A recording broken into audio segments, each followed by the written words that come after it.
Okay, good morning, good afternoon, and good evening. My name is Fernand Webb. I am the director of the CSR Institute here at Toronto Metropolitan University, as well as a professor here, and it is my pleasure to moderate and participate in this session concerning countering Trump 2.0. What role can bottom-up global coalitions play? For those of you who are joining for the first time, welcome. For those of you who are making a return engagement, welcome back. As with all of these sessions, they are co-sponsored by some excellent student organizations here at Toronto Metropolitan University. We can turn to the next slide, please. So Toronto Metropolitan University is in the dish with one spoon territory. The dish with one spoon is a treaty between the Anishinaabe, Mississaugas, and Haudenosaunee that bound them to share the territory and protect the land. Subsequent Indigenous nations and peoples, Europeans, and all newcomers have been invited into this treaty in the spirit of peace, friendship, and respect. What excellent principles: peace, friendship, and respect. ISO 26000 social responsibility. This standard, which is a non-state global standard, does many things, but one of the things it does is it defines social responsibility. So being that we are the Corporate Social Responsibility Institute, you can see here that it's all about how an organization addresses its impacts of its decisions and activities on both society and the environment, doing it in a transparent and ethical way, contributing to sustainable development, taking into account the expectations of stakeholders, not just shareholders being only one example of a stakeholder, in compliance with applicable law, key concept we'll be talking about here, but also consistent with international norms of behavior, equally important. Not only integrating it within the organization, but also practicing it in its relations with others. Next slide, please. The other animating concept for all Toronto Metropolitan University CSR Institute sessions is the concept of sustainable governance, which is this idea that in the 21st century, with this sort of complex, fast evolving, multi-jurisdictional environmental, social, and economic challenges, really the only way we can effectively address them is by harnessing the unique energies and capabilities of all three, of government, the private sector, and civil society, using a combination of rule instruments. So rule instruments encompasses, yes, laws, but also things like standards, principles, and so on. Processes of rulemaking, processes of rule adjudication. Again, we think of the state-based ones, but there are also many different processes for rulemaking and rule adjudication that go beyond the state. Institutions, again, we tend to think of institutions as being government-based or intergovernmental-based, and they are, of course, critically important. But we're also talking about institutions which emanate from non-state sources, and actors. And actors encompasses all three of government, the private sector, and civil society, domestically and at the international level. Oftentimes, in sustainable governance, there is a collaboration among different instruments, institutions, processes, and actors, but also there's oftentimes some very useful friction or rivalrous check and balance type behavior, which is also very useful in getting innovation of one sort or another. Next slide, please. All of the CSR Institute sessions are hosted by the CSR Institute, and you can access them on the CSR Institute webpage. We have regular events coming up. Contact me at the email there below, and I will put you on the email list for upcoming events. Toronto Metropolitan University has a bit of a reputation for this sort of activity. Next slide, please. We have, initially we had planned to have 4 speakers. Unfortunately, Isabella pulled out at noon. Pulling out is a bit of a joke there because unfortunately she's engaging in dental surgery. So she really is pulling out.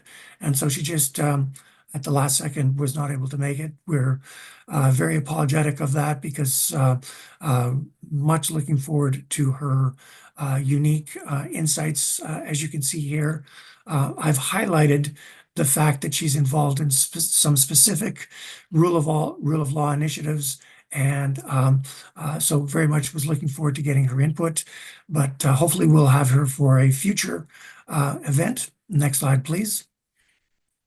We're also very pleased to have Toby Mendel here. And as you can see, Toby is the director and founder of the Center for Law and Democracy, which is a civil society entity, but he's also the chair and president of Transparency International Canada. Transparency International being a global international non-governmental organization with chapters around the world, including in Canada. And you can see he's also been involved in Article 19, a human rights NGO, in a very central role. Was involved with Oxfam International, Oxfam, part of Oxfam Canada, part of Oxfam International, again, a global non-governmental organization. I've highlighted those parts because here we are speaking specifically about the role of non-state entities. So I just wanted to draw particular attention to the non-state activity that Toby has played key roles in, and therefore I'm sure is going to have some very interesting insights in that regard. Next slide, please. Bennett is a return speaker here several times, particularly recently, particularly in light of the key issue here, which is the activity of the Republican administration, and in particular personified in Trump. But to the point here, Bennett has got experience in the private sector with respect to the Calvert funds, but also heavily involved in government in the Clinton administration, and again highlighting that he's been involved in the development of a number of different coalitions and non-state coalitions of one sort or another. And again, that being really the focus of this particular session, I wanted to make sure that I highlighted those parts, and looking forward to hearing Bennett's insights in that regard. If you could turn to the next slide, please, Luke. In terms of myself, again, yes, I'm just another academic, but I also am one of those academics who is directly involved both in development of laws and also in development of non-state standards, such as the ISO 26000 standard. ISO is a non-state international body bringing together governments, private sector, civil society, and that certainly was the case for ISO 26000. But I've also been involved chairing and otherwise convening various different international and domestic standards of the non-state variety. So next slide, please. We do have people patching in from around the world.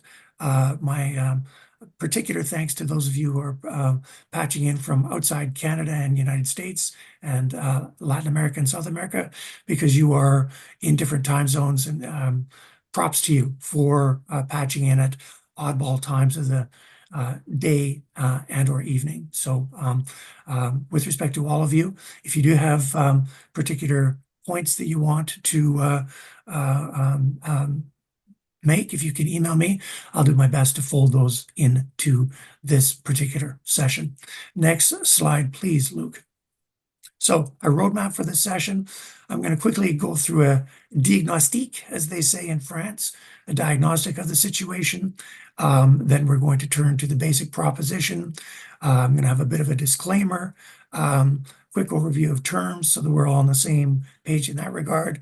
And then we'll actually begin the tour de table. So in terms of the diagnostic of the situation, there's a metaphor that I like to use, which is the airline cockpit.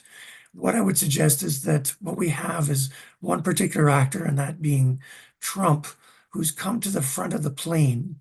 He's entered into the cockpit, and he has taken over the cockpit controls. Now, in a normal democracy, there are guardians of every, if you could call them that, cockpit instrument. So you just don't have somebody who comes up from the back side of the plane and jerks things around. But that's exactly what Trump is doing. He's grabbing hold of the tariff instrument.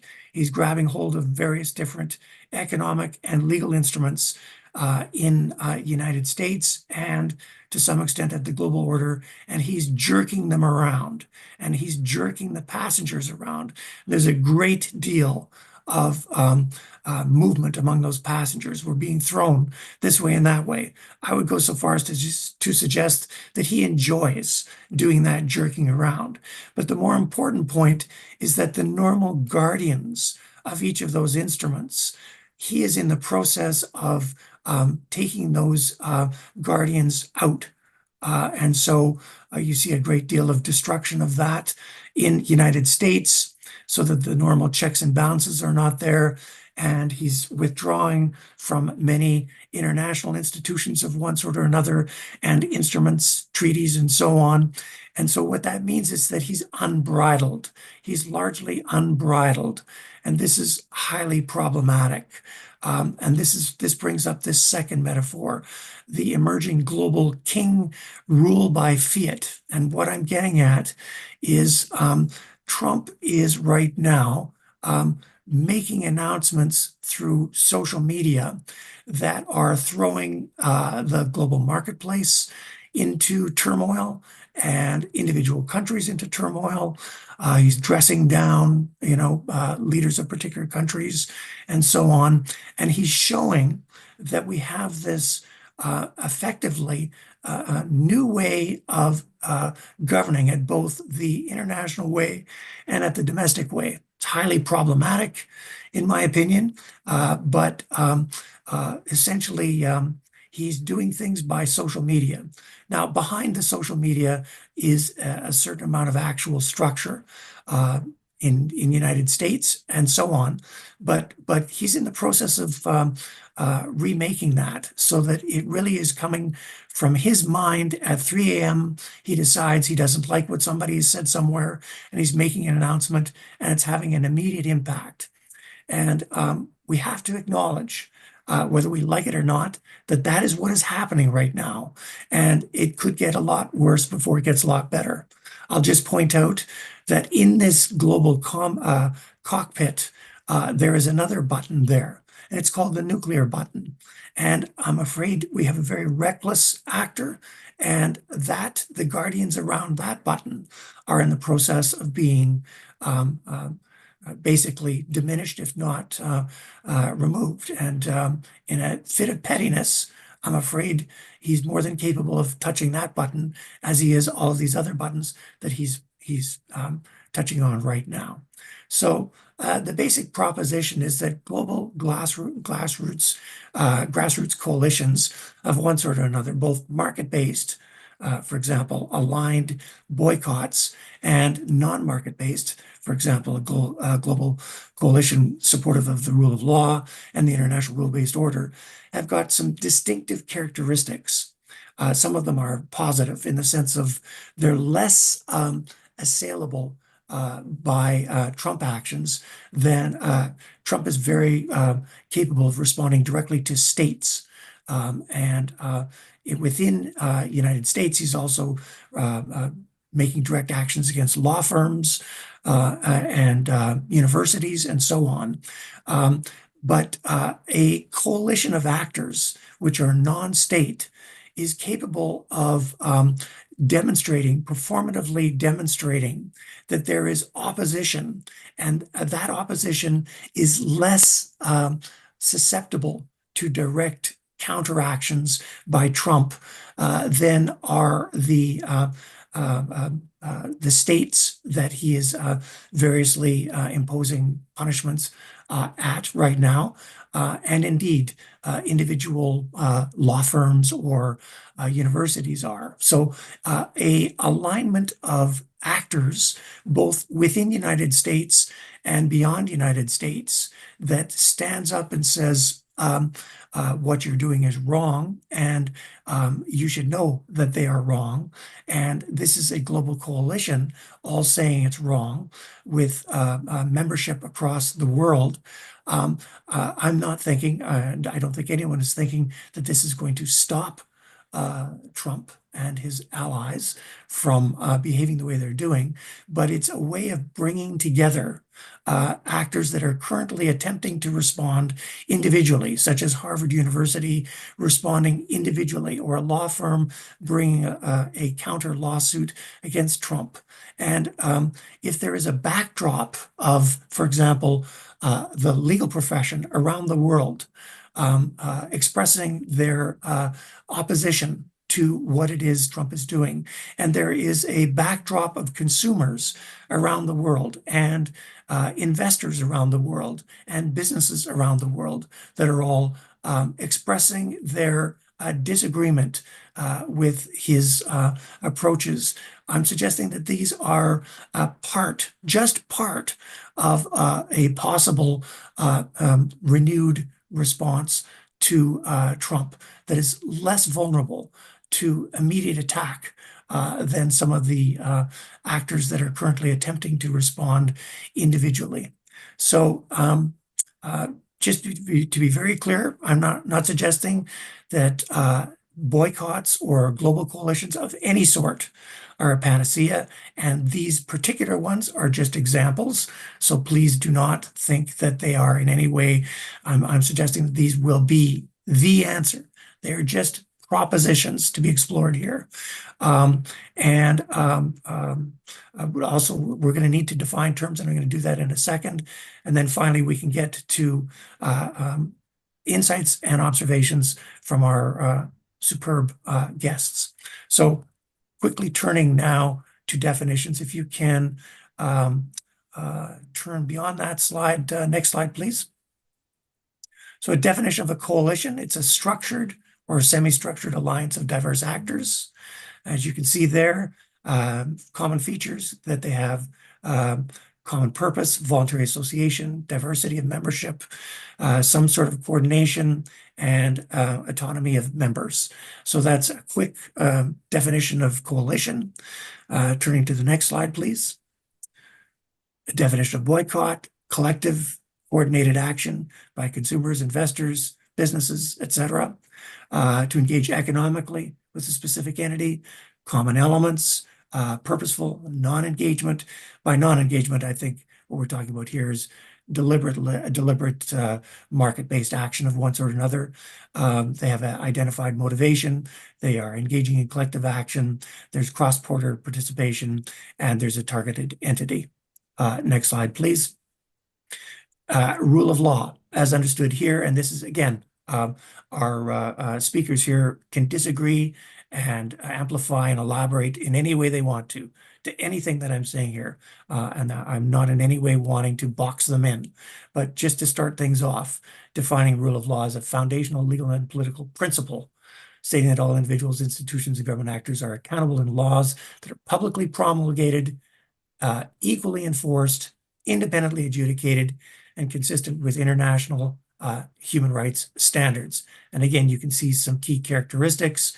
And again, my point here is to indicate that what we're seeing is an erosion from those things taking place both domestically and at the international level right now. Next slide, please. And this is the final slide: international rules-based order. It refers to an international framework in which states and other actors are expected to conduct their affairs according to agreed upon norms, etc. Key characteristics: a normative system, both legal agreements and soft norms, institutionally mediated, geopolitically contested. It's more political than legal.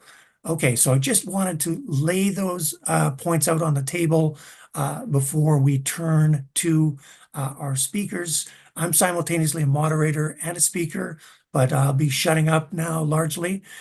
You can leave that one off for now. And that just stop the slides there. Thanks, Luke.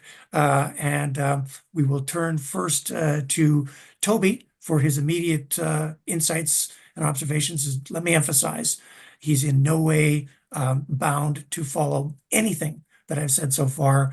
This is his opportunity to just provide his insights as a experienced actor with respect to the non-state actors generally. Over to you, Toby. Well, thanks so much. As a lifelong campaigner for free speech, there was no way you were going to box me in, so I don't worry too much about that. And I have to say, I love that cockpit analogy.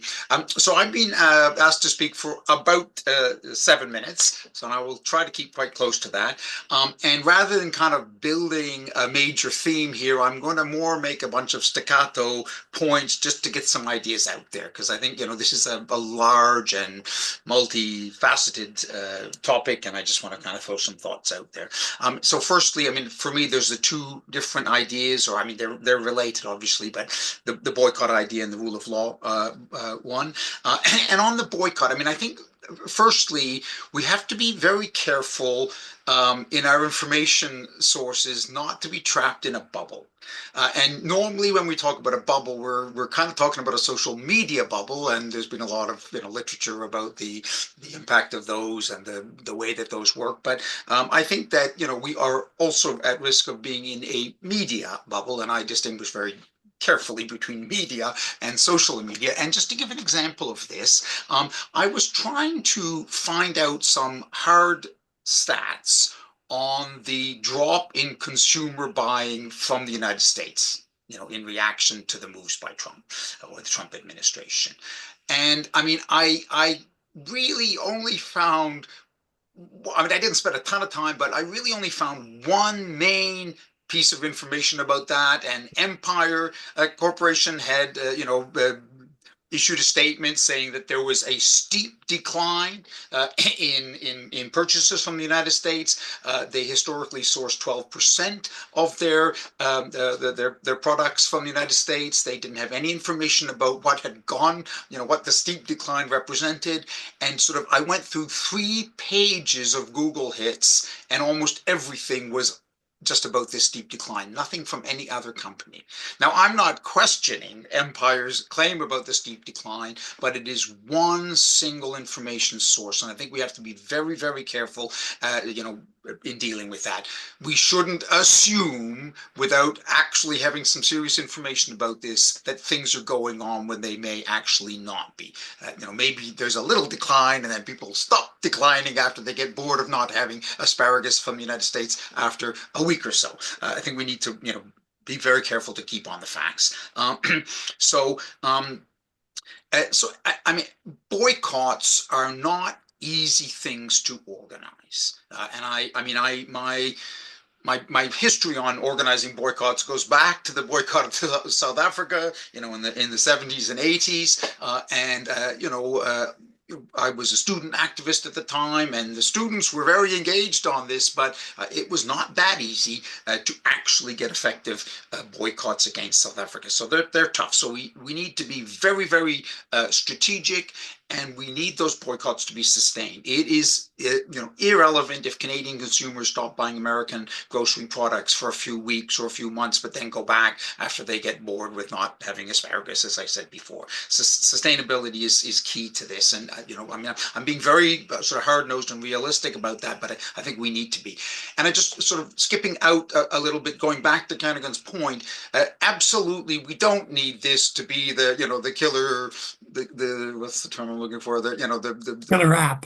The killer app or whatever. We need a very broad-based set of reactions to these unreasonable measures that are coming out of the Trump administration, and this can count itself alongside many, many others, but still, if it's going to be relevant, it needs to be somewhat effective. It strikes me that travel, where I saw much more precise statistics, and the statistics are fairly dramatic, seems a very strategic area of engagement for a boycott. Everybody feels good when they go to the grocery store and they skip over the American asparagus, but not going to the US for a holiday. And I think that that's something that is realistic to maintain over time. There's a lot of contributing factors, which I won't go into detail about to save time, but people are not going to the United States for a for a variety of reasons. They can refocus on Canada or other countries easily enough. And I suppose the hit to the American economy from that is quite a lot. If you don't take a trip to the United States, that counts up a lot of asparagus that you didn't buy. So I think that seems to be, seems to me a propitious area. I'm not an economist, I'm a lawyer, but I also suppose that Canadian investment in the United States, which probably almost every Canadian has some of through a pension plan or some other vehicle, is a hugely important potential area for boycott. Probably much more significant than the asparagus point. I haven't seen much talk about organizing anything in that area. I did a search online and really didn't come up with anything on that either. I mean, that's a tough sell if markets in the US are doing well, because ultimately people want their investments to produce strong returns. And if the returns are in the United States, as they have been very strongly over the last few years, for example, it's going to be difficult to convince Canadians or other international partners to forego those returns. But that seems to me to be a potential area for boycott that needs to be involved more. I will say, I mean, I have been involved in a lot of campaigns and a lot of coalitions at the civil society level. And what we're seeing so far is mostly essentially individually driven behavior, including, companies doing things as individual actors, and like labeling and not buying products and things like that. And I would just point out, I mean, there's a lot of details that we can get into on this, but it is going to require an enormous amount of leadership, vision, and ultimately money to organize an effective campaign, to go beyond kind of everybody's outrage and I'm not buying that stuff, to actually coordinate something and to G up the effect of that by having coordinated actions and focusing on, the most effective pressure points and that sort of thing. And doing that even within Canada is going to be a huge challenge. Doing it multi-jurisdictionally, globally is going to be, far more significant as a challenge. Happy to talk about that a little bit more later if people have questions or we get into a discussion about it.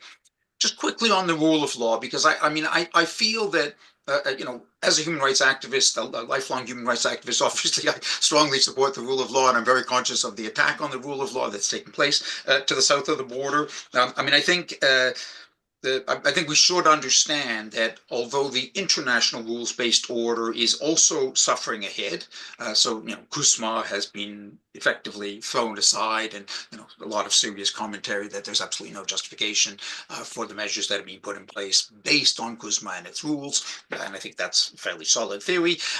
But the biggest hit to the rule of law by far, of course, is in the United States. So our actions here would be primarily solidarity actions with our American counterparts. That's absolutely fine, but I think we should understand that, of course, the measures that are going on or the actions that are being taken in the United States do have significant international repercussions. So they embolden and enable leaders who want to dispense with the rule of law in their own countries. So it does have a more global implications, but the primary immediate target, I would say, is the United States.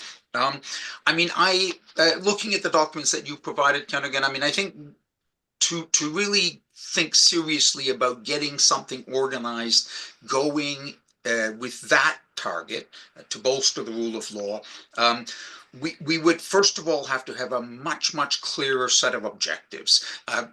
Everybody supports the rule of law, but I don't think very many people are going to get engaged in something that's as generic and as broad as that. And then secondly, the event description refers to the idea of speaking to the Trump erosions. I like to speak, and I would like to say a few things to Trump, so I'm motivated by that. But I think if you want to motivate people to get engaged in something like that, we are going to have to think of a much clearer and effective set of potential levers for change to get people engaged in something something like that.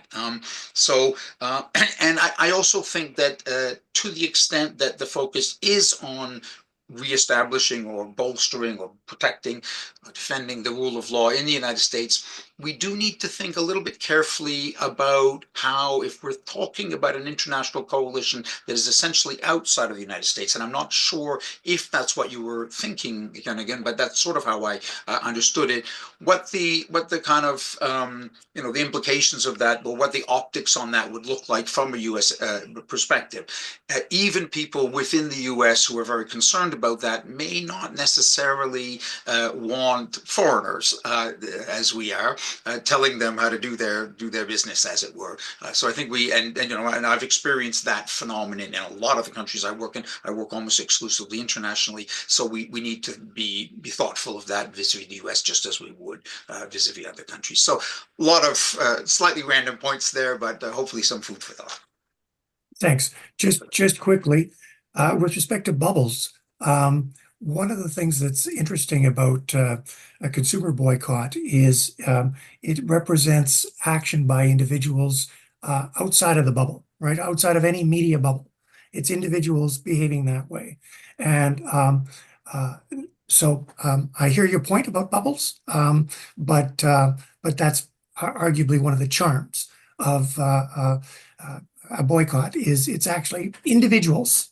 And if you think of the Biden-Trump debate, it was this key moment when everybody could see he was no longer protected by people in the bubble. Everybody could see he was no longer capable of stringing a sentence together. And that was like a key moment. It pierced the bubble. And similarly, what we're talking about here with these coalitions is that they are unassailable by the media in the normal sense. They can be picked up by the media, but they have an independent capability that's not so controllable by the media, by government, or what have you. Secondly, with respect to the rule of law, imagine if lawyers around the world, I'm just picking one group who arguably have some interest in the rule of law, if they all got together and just said, look, we have our differences, major differences, but what we all agree is that the rule of law is essential for the prosperous, efficient, and fair running of any society anywhere. And we want that on record, that we all stand together with, for example, the law firms and the lawyers of the United States. That's what I'm talking about with respect to this sort of coalition. Obviously, there could be a huge number. I would suggest Transparency International would be a very good candidate to be part of this coalition, given that basically they are concerned with the rule of law. I can't really think of a reason why Transparency International would not be part of this sort of coalition, along with many other non-governmental organizations that have both global and domestic chapters. But over to you, Bennett. I'm Can I just respond very quickly yes. on those 2 points? I mean, I'm going to push back on the bubble idea. I understand that this is a diverse, random coalition of people, but they all believe in one thing, which is the boycott idea. And so they're all prone to fall into the bubble of distortion around that. And I think, I mean, I don't agree with your point there. They lack diversity in their motivation to boycott. Okay. And that's exactly where the informational boycott exists. We'll leave it at I that. think that's, I mean, I think, this idea, we're not going to get all of the lawyers in the world, but I mean, I think bringing together a powerful group of actors and speaking to Trump, that's not irrelevant, but I think that to have sustain a coalition over time, you're going to need more than just the speaking bit. Fair enough. Let's not quibble about the word bubble, because I don't think it's central at all to the discussion here today. Over to you, Bennett. Thank you, Kernahan. It's a pleasure to join you and Toby. And I'm very sorry that my friend Isabella couldn't join us at the last moment. Was looking forward to her point of view as well. And I really do appreciate Canadian friends' deep concern over the situation with the United States in the last several months, and just given how close we have been as security allies and trading partners, and how intertwined our economies and really our societies have been. I just deeply appreciate your focus here. I want to just start by being clear about the scope and the intensity and the severity of Trump's attack on constitutional democracy and the rule of law. And just to sort of hit the points, and we've already made some of them, but just to put them all together in a kind of staccato list, musing openly about a totally unconstitutional possible third term, issuing pardons for January 6th insurrectionists, including those who were convicted in courts of law of attacking violently law enforcement officers, unleashing an unelected so-called Doge authority led by the wealthiest person on the planet to summarily defenestrate, dismantle whole vital agencies of the US government with global implications from USAID to the National Institutes of Health and so many others, and to summarily terminate the jobs and incomes and livelihoods, if not the careers, of dedicated non-political career of civil servants and diplomats, defying courts of law. Most recently, just this week, currently, defying clear orders from federal courts to bring back to the United States that one particular individual who was illegally, wrongly transported to that horrific, notorious prison in El Salvador. And then we get to the attacks on the law firms, the universities, and very, very worried about attacks on civil society critics. There's a report out yesterday or today in Politico about deep concern now in the environmental NGO community, in particular in the US, of possible revocations of tax exempt status. And we're seeing that on the university side with the threat reported yesterday against Harvard University. So this is there are other points as well, but the assertion and imposition of unfettered executive power, which frankly has been an objective of conservatives in the Republican Party and parts of the legal community for decades, has been taken to a level with a ferocity and intensity by this administration that I doubt any, even in the Federalist Society a decade or two ago, would have ever conceived or imagined, let alone supported. This is an all-out attack. So I just wanted to be clear about the contours. And then we get to the question of what we can do. And I so appreciate Kernahan's putting this on the table, really as the main focus of our discussion, and in hearing his views as well as Toby's, and I hope others who can join the discussion here in a few minutes. I think we could take some inspiration or at least encouragement from the stand that Harvard University is taking in contrast to Columbia University, and let's hope that other universities rally around. There are some indications that that is happening now, and there's always a strength in numbers. We can also take some encouragement from the stands that some law firms have taken in contrast to Paul Weiss, but some very, very significant ones in the US, Perkins Coie, and others who have refused to buckle to this political intimidation by Trump personally coming out of the Oval Office. I think we can also take some encouragement from the growing number of demonstrations in the streets, and maybe we didn't have the scale and intensity of demonstrations right out of the box in the first few weeks as we did in the first few days after the inauguration in January of 2017, but the hands-off demonstrations in Washington, D.C. and many other cities around the country the weekend before last are indeed encouraging. And I dare say that we're going to see some acts, organized or not, of nonviolent civil disobedience. And those, I think, are to be expected, as the severity and intensity of the attacks on rule of law and basic American institutions no doubt continue here. So when we get to the question of boycott, I do think we have to be careful. I think we have to be realistic about the very limited success that consumer boycotts have had, at least in the US. There have been some that had a little bit of impact, maybe on the likes of Gap and Nike on so-called sweatshop labor 20 to 25 years ago. Certainly those companies were aware of them. There is this growing boycott of Tesla for obvious reasons in the last couple of months.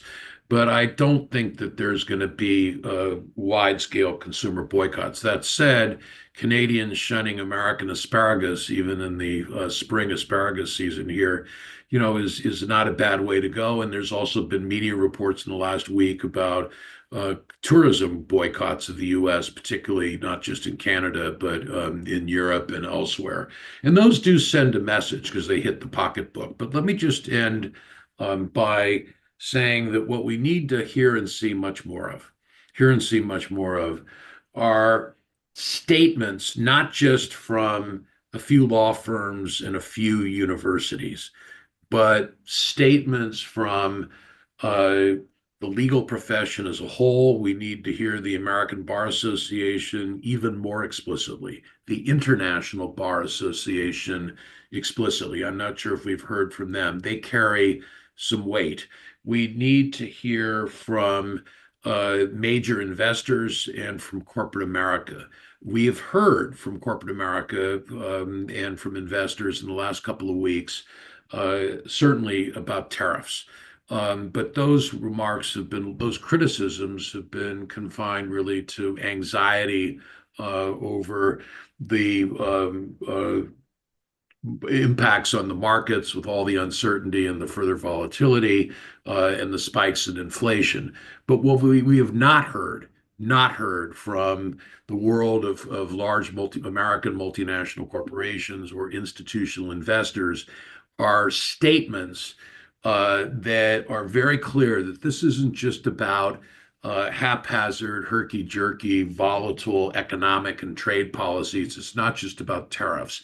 It's about the fundamentals of the American economy and the global economy, which rest on rule of law, rest on some semblance of international rules-based order, with the United States playing its historic role as the largest, most stable pillar, despite our many inconsistencies and hypocrisies over the years in our foreign policy and our trade policy. But nonetheless, overall, given our weight as a government, as an economy, we've been the strongest, most stable pillar with all those multiple exceptions. So I think we need to hear and frankly put pressure on corporate America and the world of institutional investors to speak out about the fundamentals. It's pathetic, in my view, that we only hear concerns about tariffs. Those run deep. They have huge implications economically and politically, but we need to hear about the fundamentals here. And I'm sick and tired of big American companies taking for granted the fundamentals of the rule of law and constitutional democracy that have been absolute pillars of their success and the success of the American and global economy for decades. We lose those pillars, we've lost everything. Absolutely. Luke, and I should mention, everybody can see on their screen, Luke is our wizard here at Toronto Metropolitan University in terms of all the technological aspects. Always eternally grateful to him. Luke, can you put up the slides again just for a second? Yep, 1 second, Kernan.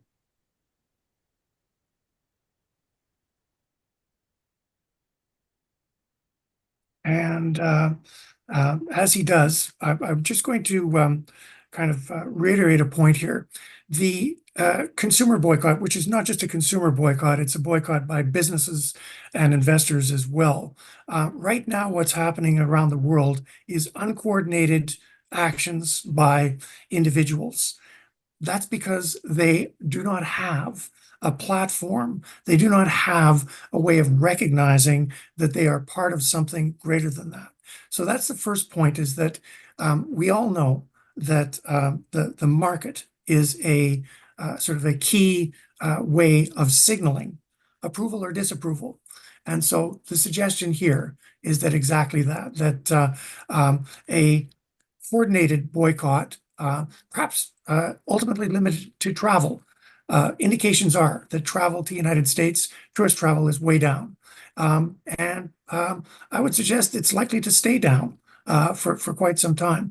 But it's not coordinated, and there's not recognition that there's actually movement in that effect. So that's the point, is to suggest that there's a market-based way of responding. And we know that Trump responds to markets. For example, bonds, investors in bonds and so on. Yeah. That had a major impact on him pulling back on the tariffs. But obviously it doesn't have to be limited to just his economic behavior. It can be also responding to his actions with respect to the Ukraine and so on. So as you see here also, in terms of wording, I've just put together wording of what I thought would be the most simple statement in the sense of, this is something that it doesn't matter whether you're a lawyer in Greece or in Senegal or in the United States or in Canada. This kind of statement of, this is what we all agree on. I can't see why universities wouldn't all agree with that. I can't see why law firms would. And you might say, well, who cares? The reason why I would suggest it matters is because there's an ability to pick you off if you're just one. But there's not an ability to pick you off if you represent a grouping that consists of thousands or hundreds of thousands. So that's the point. And these can be points of departure for more specific actions with respect to specific things that come up, whether it is a erosion of human rights in a particular situation, or it is an attack on a court, or it is whatever. So Americans need to be aware of the fact that there is an impact and there is a solid voicing coming from not just United States, but also from outside United States. And if we just rely on social media, and we just rely on mainstream media, or we just rely on what Trump says, that voice is not heard. So that's the kind of the point behind these two things in particular. So yeah, just a couple of Yep. couple of comments, Ken, again, if I may. I mean, I think that I like this wording. It's very elegant. I think we do need to train it very directly on the actions of the Trump administration, which it doesn't presently do. We're not talking in the theoretical sense about the rule of law. There are myriad ways in which the rule of law could be improved in any country in the world, even the country with the best rule of law. I mean, I think we need to make it very clear what we're talking about. I mean, just a couple of comments, Bennett. I mean, I understand that those corporate boycotts have not been successful in the United States, and we have similar experience up here. I do think that there is a fundamental difference here. That with the corporate boycotts, you're trying to mobilize against a corporation which is doing something wrong, but then people sort of think, well, all of the corporations are doing something wrong. Why are we picking out this corporation? I mean, it's hard to create a strongly motivational case for participating in a corporate boycott unless you're kind of quite invested in the issue that around which the boycott revolves. This one, much less so in terms of that motivational thing, as Kenrigan has pointed out, and as we're seeing, although I don't think we know exactly how significant it is yet. I mean, we have stats on Tesla, but there is a huge individually driven motivation here, quite outside of any organization, which an organizational backdrop would presumably enhance. So I do think we could distinguish this from other the kinds of boycotts which have been much more tailored but also very specific and harder to buy into, I think. Just on the rule of law, and I mean, secondly, I fully endorse your comment, Bennett, about the American companies, and not only American companies. I don't think Canadian companies have come out very strongly either on the principled side of things, more on the economic side of things, and they need to do that, and they should do that. So fully endorse that. I mean, there are examples of countries as an unfortunate way that America could evolve, where although they have absolute failure of the rule of law when it comes to politics and human rights and that sort of thing, have maintained a fairly solid rule of law system when it comes to the business sector.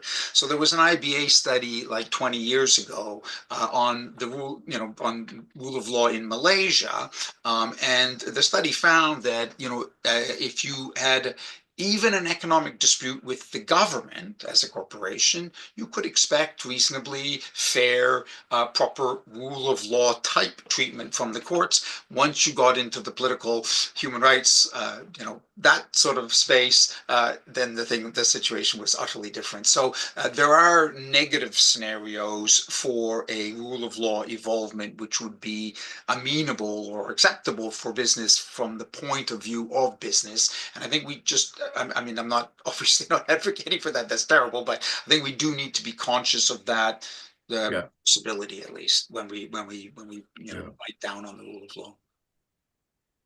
I've got a couple of comments, actually more than a couple of comments, but I'm just going to read out these here. First one, if possible, could you get the speakers today to address the future of labor standards in the supply chains, given Trump administrative policies? This is what I was trying to avoid with that possible wording, is getting down to this particular axe to grind and that particular axe to grind, simply because behind all of those axes to grind is this basic fundamental rule of law point. But yes, for sure, look at labor standards and supply chains. And then I've got another point here, which is, can you talk about U.S. attempts to use their economic power to roll back human rights? Yeah. So do you have any particular thoughts on that? And Luke, you can take down the possible wording. I just wanted to flash that up to show you that's the sort of thing that we're talking about here. I can quickly do both, being deeply involved in both, and former senior human rights diplomat for the State Department. But just on the first point, international labor standards through company operations and supply chains are going to be eroded the next several years. And I can't emphasize enough the global impacts of the cuts here that we've seen. The International Labor Affairs Bureau of the U.S. Department of Labor is gone. The Solidarity Center, aligned with the AFL-CIO, that's part of the National Endowment for Democracy, is probably gone, but hanging in there valiantly by some threads. And both the iLab people and Solidarity Center, both of whom I've worked with for decades, do tremendously important work around the world, supporting workers' freedom of association, collective bargaining, working against forced labor, discrimination, child labor, the whole panoply of labor rights issues. The knock-on effects that we see to organizations, trade unions, labor rights, human rights organizations funded by USAID, iLab, and who the Solidarity Center work with, are deleterious. I mean, just terrible. In terms of the overall impact on human rights around the world, the U.S. was taken out again by Trump of the UN Human Rights Council, and is broadly disengaging, not withdrawing from, but disengaging from the UN. I think that'll certainly be the case with other human rights bodies and institutions and instruments around the world. And I also fear that there's going to be less human rights focused diplomacy on the part of not only the State Department in Washington, but our embassies and consulates around the world, a couple dozen of which are supposedly slated for closing in the very near term. Plus, finally, the scope of the country reports on human rights, which are the most comprehensive and authoritative annual reports on human rights conditions country by country around the world, at least the most authoritative, comprehensive put out by any government, and are referenced 24/7 by NGOs and human rights defenders around the world. The scope of that is being stripped down to eliminate gender, diversity, LGBTQ concerns, and so forth. I could go on, I won't, but the impacts on labor rights standards and human rights more generally are at least disastrous and possibly potentially demonstrably catastrophic. Okay, well, Other just than to, that, yeah, exactly. Let me just add a couple of words to that. I mean, I think, let's not forget the, near complete withdrawal from the US in terms of international aid. Oh, yeah. I mean, the areas I work in, media freedom and freedom of expression, about 40% of the global funding for that is estimated to come from the United States, and that just disappeared essentially overnight. And so, my own organization doesn't receive funding from the United States government, but a lot of our operations have been directly affected because we're collaborating with partners who depend on that support for their own operations, and now they haven't got that. So, I mean, I think that people talk a lot about the health impacts and the humanitarian, and those are all very, very important too. But the impact of the disappearance of the overnight disappearance of that funding from human rights activists around the world is very significant.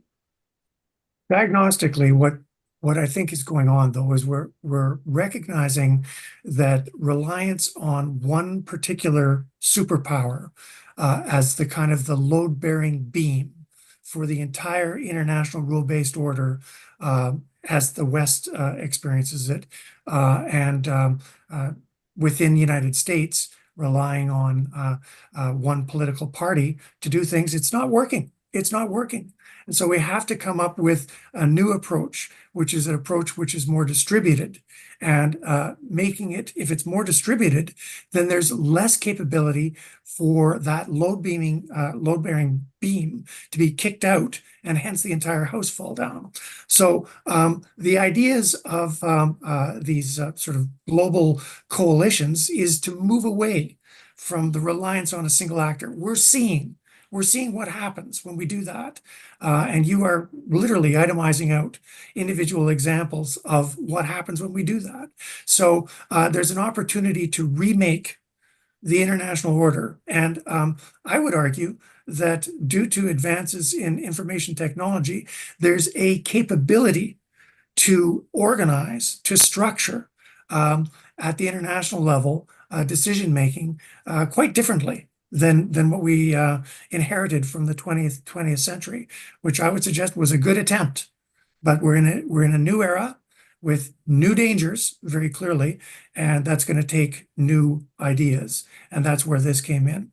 So what I'm suggesting is it's going to take, for example, a single website that is a website where people can gather to talk about the boycotts that they're doing, how they're doing it, the effectiveness of them. That would be a start on the boycott idea. With respect to the idea of there being a statement with respect to the support for the rules-based order, absolutely, obviously, there would be a sentence added on to say that, and the actions in the United States by the current Trump administration are, completely undermining this, and that's why we're getting together, for sure. That would be added on. I was just cutting to the chase in terms of what we could all agree on. But all it takes is a website with that there. That's the start. That's the start. I would think that international NGOs like Transparency International, Amnesty, Greenpeace, etc., I'm just bringing up several that have a global platform that arguably all depend on the international rules-based order, perhaps joined by the International Chamber of Commerce and the IBA and other organizations could get together and say, we all stand behind the statement, and then have others join. That would be a start, a small start, not a panacea, a small start. Because if there is no opposition,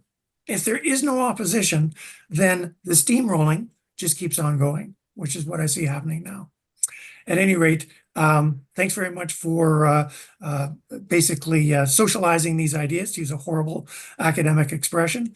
But I really appreciated your thoughts, and thanks as well to the many people who indicated their support for these ideas that have come in. They just said, we support. Good. They're not bothering asking you a question. So that's where this is coming from. That's So great. Again, let me hopefully just say, you I two will just join. hope that you just take this draft forward and refine it and see if we can get a critical mass of credible individuals, or ideally institutions, to support this. It's a good first draft, and it's too important not to try to take forward urgent. So I hope I endorse that too. You got to start somewhere. I mean, I sort of said, to get a proper campaign going, you need all of these things, and I think, but that's not where you start. You start somewhere, and that idea is a good kickoff, and hopefully that would build, because I do think that actual coordination, which goes beyond just endorsing a statement, would make the boycott side of things bite a little harder. Excellent. Much appreciated, gentlemen. Hopefully something will happen that will resolve all our issues, making all of this unnecessary in the next day or two. I'm not counting on it. No. Anyway, thanks Thank you. and thanks to all of the people who patched in today.